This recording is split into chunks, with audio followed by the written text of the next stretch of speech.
오늘 예배자리에 오신 여러분에게 주의 큰 은혜와 복이 함께 하시기를 축복합니다. 우리 서로 한번 인사하겠습니다. 하늘의 복이 임하시기를 축복합니다.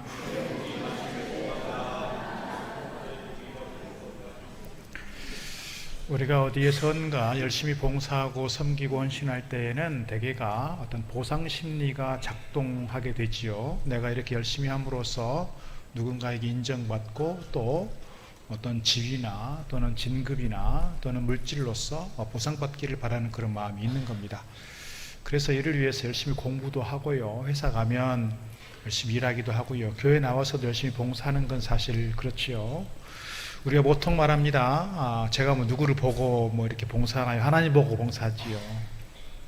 주님 바라보고 합니다. 그렇지만 그래도 목사가 인정해주면 기쁘고 성도들이 이렇게 알아봐주면 감사하고, 그렇죠. 이게 솔직한 우리 마음인 것 같아요.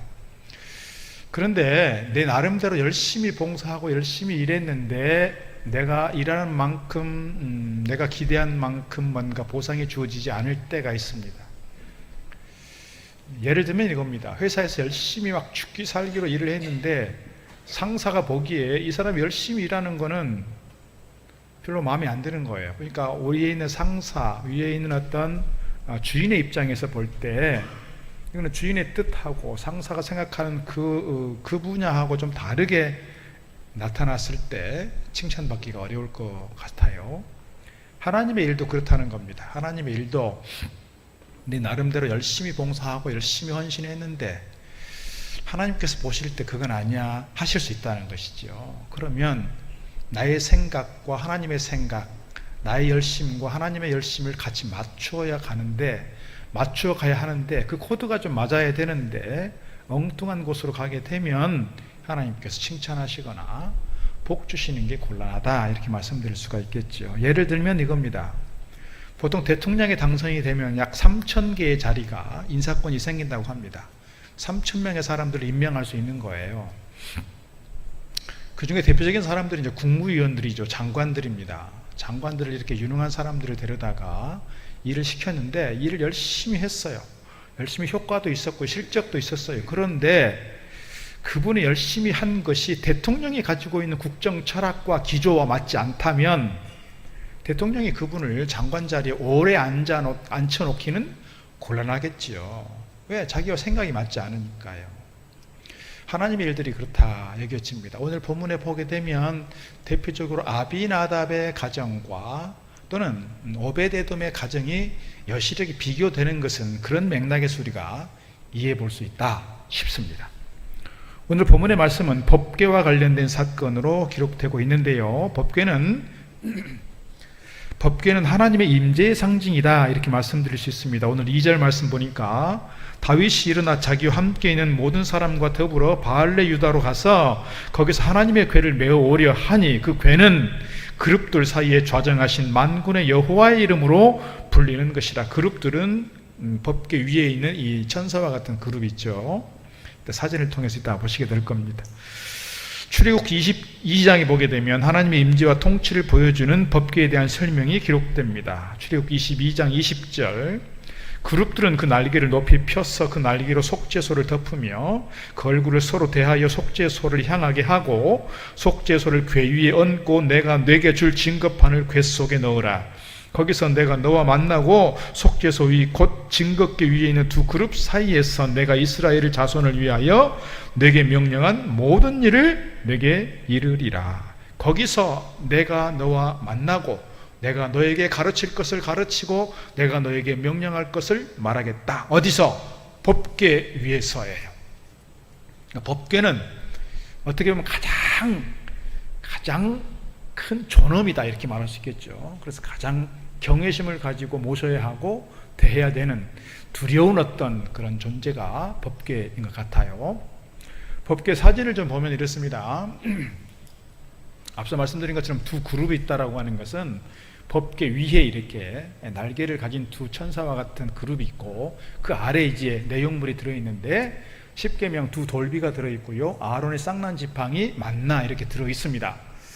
오늘 다윗 시대에는 아론의 쌍난 지팡이하고 만나는 없어졌고 두 돌비만 들어있는 상황입니다. 이렇게 하나님의 임재의 상징, 임재의 현장, 늘 하나님께서 함께 하신다라고 하는 그런 말씀에 기대서 이스라엘 백성들이 블레셋과의 전장에 나아갈 때 법궤를 가지고 나가요. 이 법궤를 가지고 나가면 하나님께서 우리와 함께 하셔서 우리에게 반드시 승리를 안겨줄 것이라고 하는 기대감이 있는 거예요. 그런데 그만 전장에 패하고 말았고 또 너무 불행하게도 법궤를 블레셋에게 빼앗겼어요. 블레셋이 이 법궤를 빼앗아 가면서 하나님의 이름을 모독했고요, 하나님의 이름을 조롱했죠. 그리고 이 법궤를 자기들이 믿는 신전에 갖다 놨더니 자꾸 신상이 넘어지고 부서지고 깨지고 그러다 보니 이 블레셋 사람들이 이 법궤에 대한 두려움이 생겼어요. 그래서 벳세메스로 가는 두 수고 이야기 우리 잘 알죠. 그래서 벳세메스로 보냈고, 이스라엘은 이 법궤를 아비나답의 마당에 70년간 쉽게 말하면 방치한 겁니다. 70년 동안 이 법궤를 법궤로서 하나님의 임재의 상징인 이것에 대해서 귀하게 여기지 못하고 그곳에 방치했어요. 그래서 70년 동안 아비나답의 가문이 대를 이어서 이 법궤를 사실 모시고 있었던 거겠죠. 모시고 있는 겁니다. 그리고 오늘 본문에서는 이 법궤를 다윗이 왕이 되고 예루살렘으로 천도한 다음에 이 법궤를 예루살렘으로 가져오는 과정에서 일어나는 일이다, 이렇게 말씀드릴 수가 있습니다. 오늘 1절 말씀 보니까 3만 명의 사람들이 동원이 됩니다. 3절에 이렇게 기록합니다. 그들이 하나님의 궤를 새 수레에 싣고, 무엇에 싣고? 새 수레에 실었다. 산에 있는 아비나답의 집에서 나오는데, 우리나라는 산 위에다가 집 짓는 게 별로 많지 않아요. 근데 거기는 산 등성이 위에다 집을 많이 짓고 산 등성이 위로 막 길이 이렇게 나 있어요. 아비나답의 집도 그 위에 있었던 것 같아요. 그 아비나답의 아들 우사와 아효가 새 수레를 모았습니다. 그들이 산에 있는 아비나답의 집에서 하나님의 궤를 싣고 나올 때에 아효는 궤 앞에서 가고 우사는 뒤에서 붙잡습니다. 다윗과 이스라엘 온 족속은 잣나무로 만든 여러 가지 악기와 수금과 비파와 소고와 양금과 재금으로 여호와 앞에서 연주했다. 그러니까 이 법궤를 가져오는 과정에서 3만 명의 사람들이 동원이 되고 온갖 악기가 다 동원이 되어서 그야말로 축제 현장이요, 국가적 행사로 지금 진행되고 있는 겁니다. 그런데 6절, 그들이 나곤의 타작마당에 이르러서는 소들이 띠므로, 무엇 때문에 뛰었는지는 모르겠어요. 이렇게 뭔가 이 소들이 겁을 먹었던지 하여튼 무슨 일이 있었겠죠. 그런데 우사가 손을 들어 하나님의 궤를 붙들었더니 여호와 하나님의 우사가 잘못함으로 말미암아 진노하사, 뭐를 잘못했는지는 모르겠어요. 그때 그분들이 가지고 있는 생각이 그럴 것 같아요. 아니 도대체 뭘 잘못한 거야? 아니 소가 뛰고 수레가 움직이니까 당연히 법궤가 떨어지지 않도록 붙잡는 건 당연한 거 아니야? 그런데 하나님께서 보실 때 잘못했다는 거예요. 진노하셨어요. 그를 그곳에서 치시니 그가 거기 하나님의 궤 곁에서 죽었다. 여호와께서 우사를 치심으로 다윗이 분하여 그곳을 베레스 우사라, 우사와 충돌했다, 그런 뜻이죠. 그 이름이 오늘까지 이르렀다 그랬습니다. 어쩌면 베레스 우사와 아효가 수레를 끌면서, 이거는 소가 뛰게 되고 수레가 우리 어렸을 때 주로 했던 말이 구루마라 그러죠. 구루마. 이 구루마를 끌고 가는데 뒤에서 이렇게 이제 아마도 이렇게 뭔가 좀 문제가 있었겠죠. 그러니까 우사는 당연히 이 법궤를 보호하려고 법궤가 떨어지지 않도록 하기 위해서 붙잡았는데, 하나님께서 보실 때 그것이 잘못되었다는 거예요. 뭐가 잘못됐느냐? 아마도 그때 그 사람들은 무엇이 잘못됐는지를 잘 몰랐던 것 같아요. 이게 왜 잘못이야? 왜 이렇게 사람이 죽어야만 해? 이게 도대체 무슨 일이야? 그런 생각 때문에 다윗이 두려워하게 되었고 온 백성들이 다 두려워 떨게 됐어요. 자, 무엇이 잘못됐는가? 역대상 15장 이렇게 기록되어 있습니다.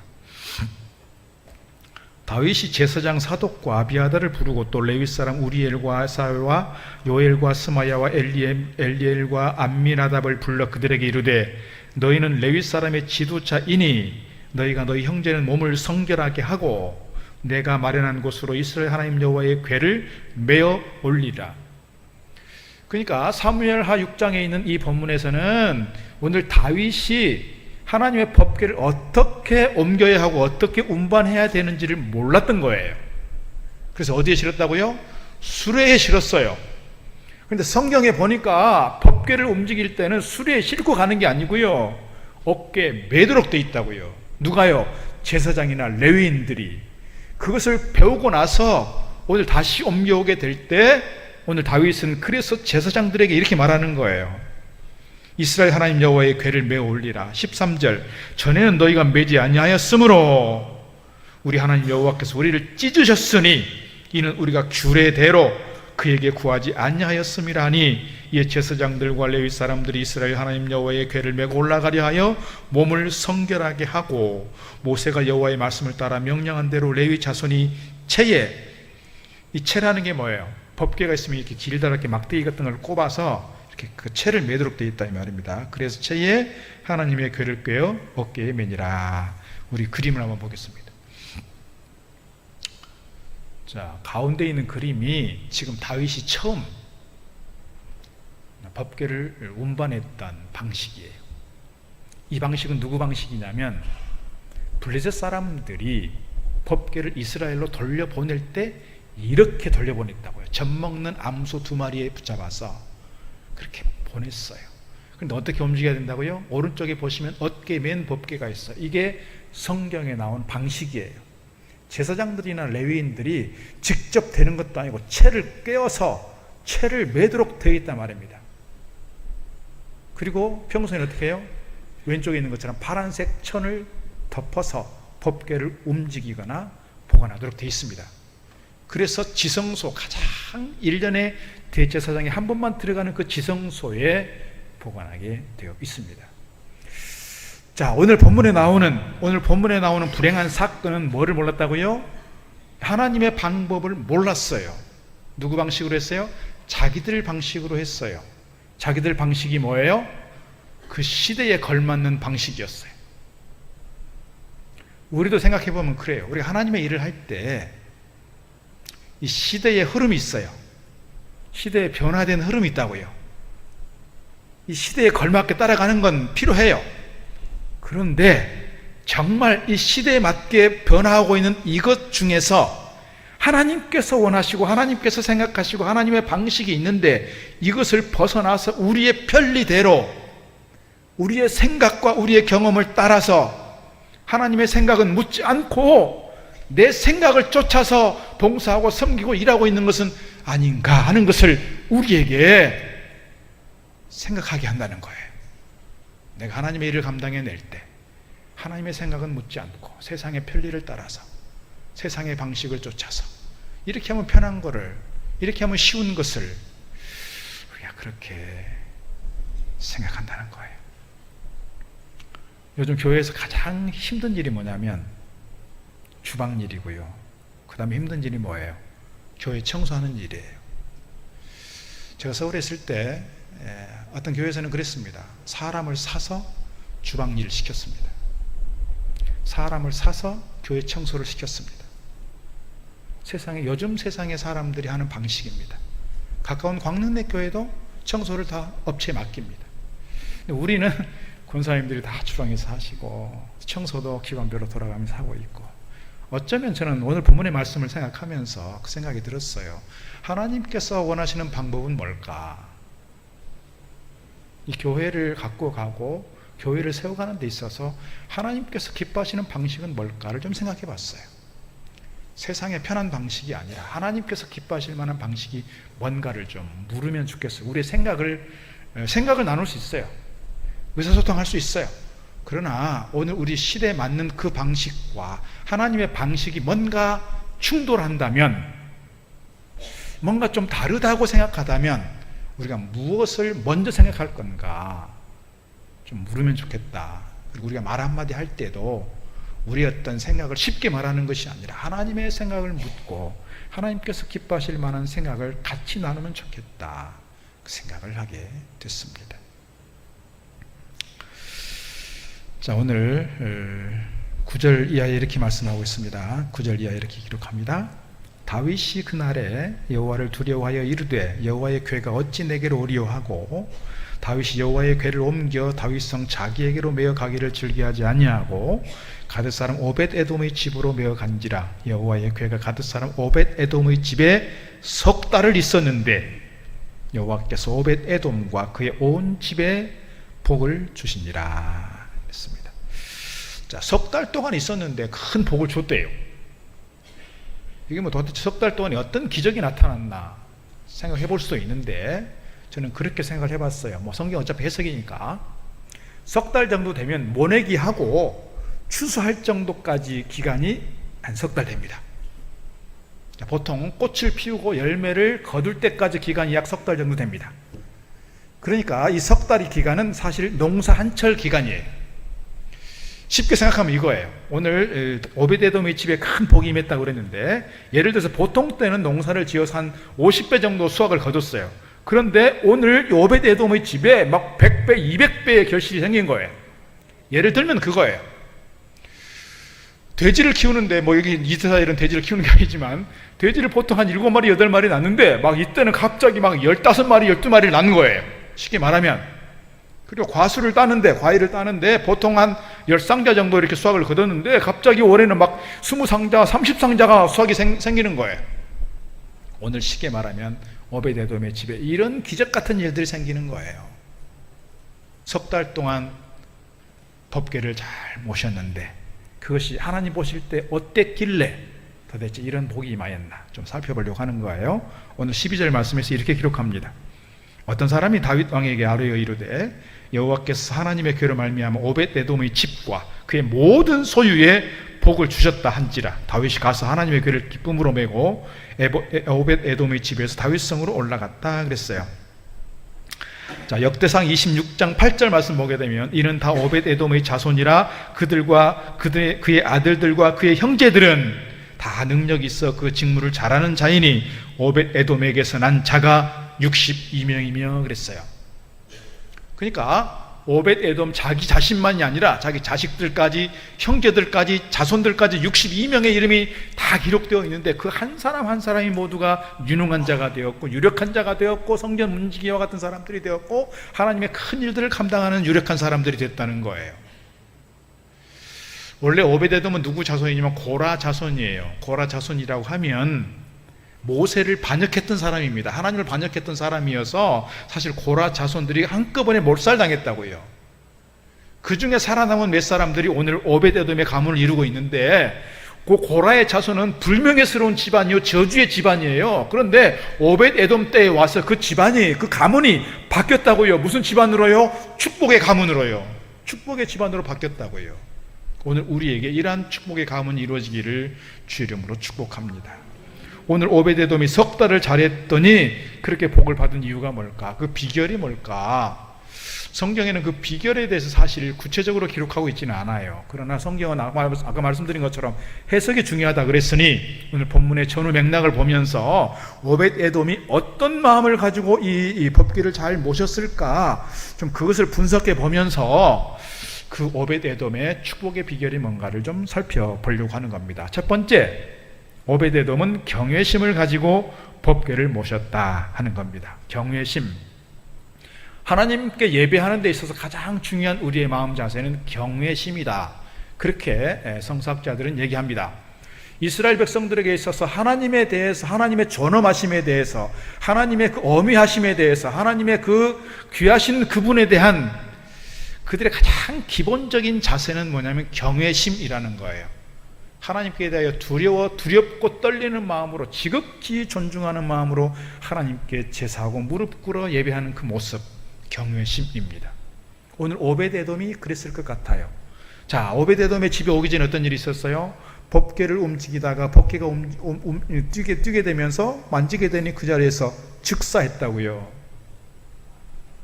그러니까 다윗도 두려워 떨게 되었고요. 온 백성들이 다 두려워했어요. 그 무서운 법궤가 자기 마당으로 왔어요. 어떤 경로를 따라서 왜 그곳에 갔는지는 성경은 기록하지 않아요. 그냥 그곳에 갔어요. 그 집에 갔다고요. 그 가까운 곳에 아마 오벳에돔의 집이 있었겠지요.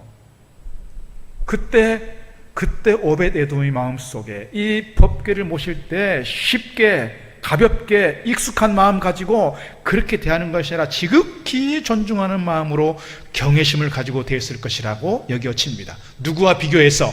아비나답의 집과 비교해서예요.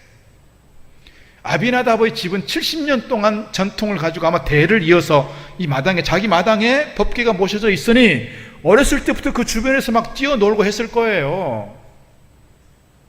그러니까 법궤가 무섭지 않았어요.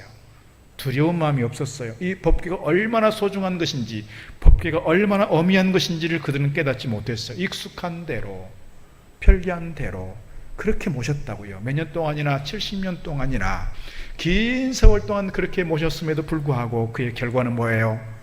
사람이 죽었다고요. 화를 입었다고요.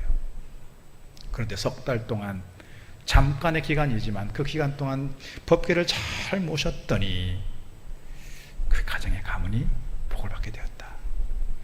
어떤 권사님의 간증입니다. 한 권사님이 시집을 갔는데 그 집안에 보니까 교회에서 다 사람들이 좋아합니다. 그 시어머니가 혼자 두 아들들을 키우면서 나중에 그 두 아들들이 장로님이 됐습니다. 두 며느리가 다 권사님들이 됐습니다. 교회에서는 다 저 집안 참 부러운 집안이다. 어떻게 어머니 혼자 두 아들 키워서 둘 다 장로가 되게 하고 또 권사들, 며느리들 권사를 시켰나.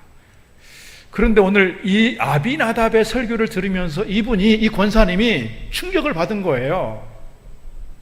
지금까지 내가 살았던 이 집안이 오벳에돔의 집안이 아니라 아비나답의 집이었구나. 하나님의 일들에 대해서 그렇게 무겁게 받아들이지 않았어요. 너무 쉽게 생각했다고요. 지금 집안을 돌아보면 장조카가 계속해서 가족들을 힘들게 해요. 딸은 시집 갔다가 이혼당하고 돌아와가지고 집에 지금 저러고 있어요. 사업을 하고 있는데 사업이 자꾸 안 되니까 자꾸 빚에 시달리게 돼요. 몸도 다 아프니까는 교회 일도 제대로 봉사도 못해요. 그러고 있는 자기 자신을 보면서, 자기 가정을 보면서 우리 가정이 아비나답의 집이었구나. 오벳에돔의 설교를 들으면서 우리 집안이 이런 저주의 집안이 아니라 이제는 축복의 집안이 되어야 되겠다. 정신을 차리고 하나님의 일에 대해서 소중히 여기고 무겁게 받아들이면서 예배 때부터 마음을, 자세를 다르게 했고 그의 삶을 새롭게 시작하게 됐다는 거예요. 그래서 그의 가정이 다시금 회복되고 일어나게 되면서 진정 그 집안이 오벳에돔의 집안이 되었다라는 간증문을 읽어본 바가 있습니다.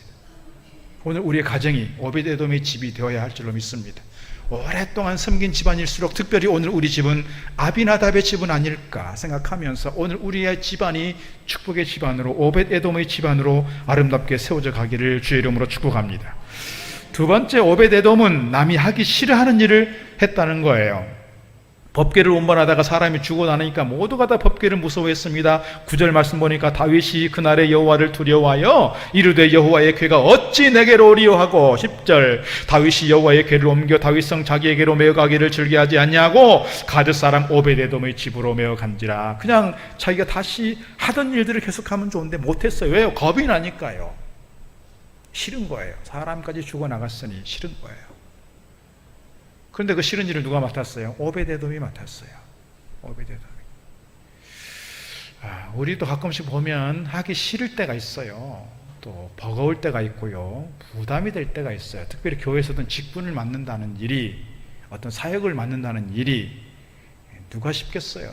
누가 즐거움을 얼마나 하겠어요. 그러나 그 부담스러운 일이지만, 남들이 하기 꺼려하는 이 일이지만 내가 기꺼이 감당해낼 때 하나님께서 그를 가만두지 않으실 줄로 믿습니다.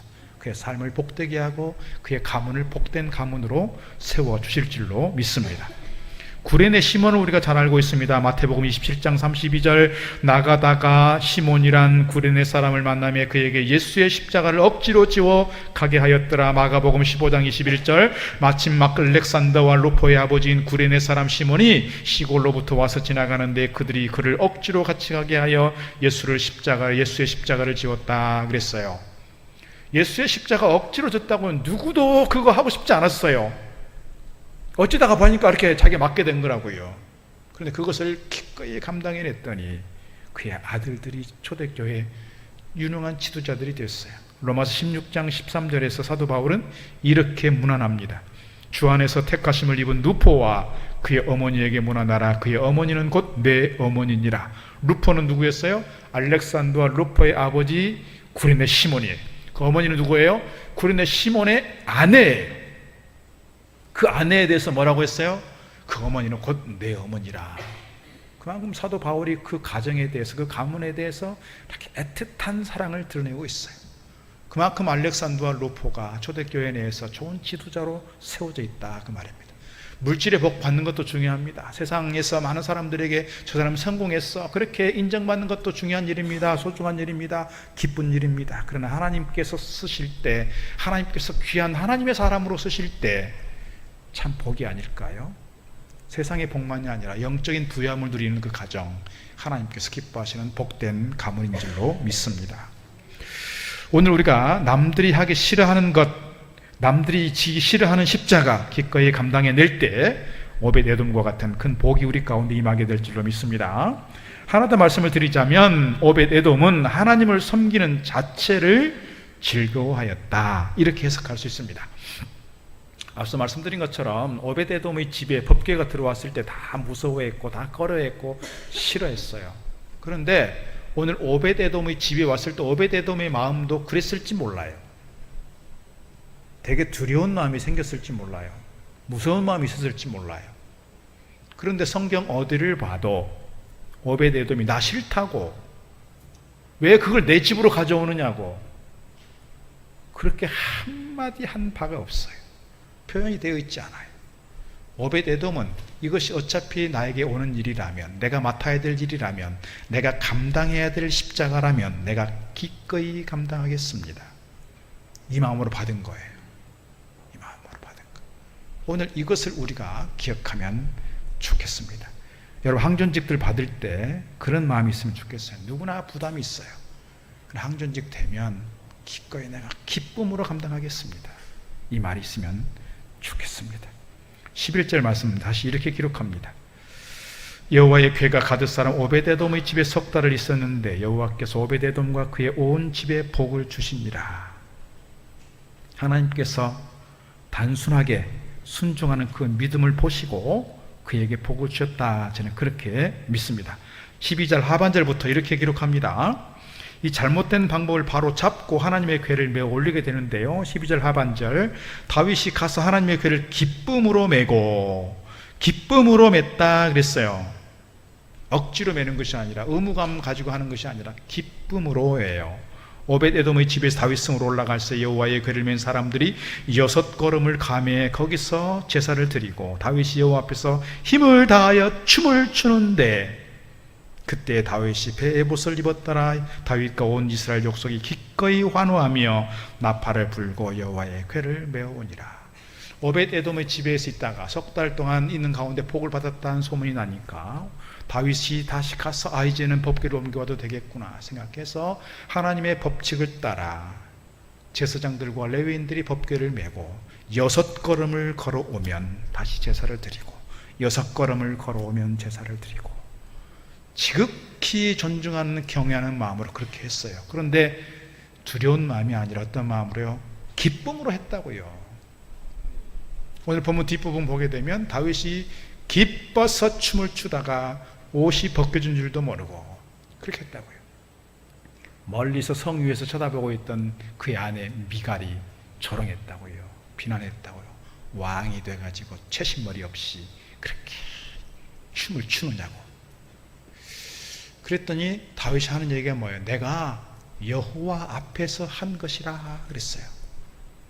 여러분, 손주들이 1살, 2살, 3살 되는 어린 아이들이 막 춤을 추고 재롱을 피우면 할아버지 할머니들 어때요? 얼마나 입이 귀에 걸렸다고 그러잖아요. 입이 다물어지지 않아요. 입이. 오늘 어쩌면 다윗은 그런 마음으로 춤을 췄다고요. 하나님 앞에서 내가 재롱을 피우는 것처럼 기쁨을 표현했다.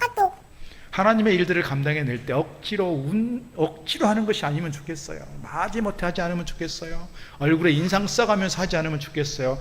기쁨으로 하면 좋겠어요. 춤추듯이 하면 좋겠어요. 그럴 때 우리 공동체는 춤추는 공동체가 될 줄로 믿습니다. 그렇게 다들 춤을 추고 있는데 한쪽에서 인상 쓰고 있으면 또 춤추고 있는 사람들의 마음이, 기분이 확 다운됩니다. 그래서 공동체가 함께 기뻐할 때 같이 기뻐할 수 있으면 좋겠어요.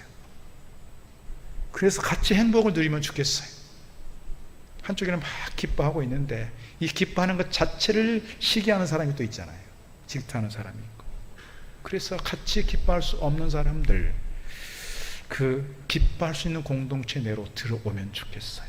같이 기뻐하고 같이 즐거워하고 하나님의 일들을 같이 즐거운 마음으로 감당해낼 때 오늘 우리의 집안은 오베데돔의 집안이 될 줄로 믿습니다.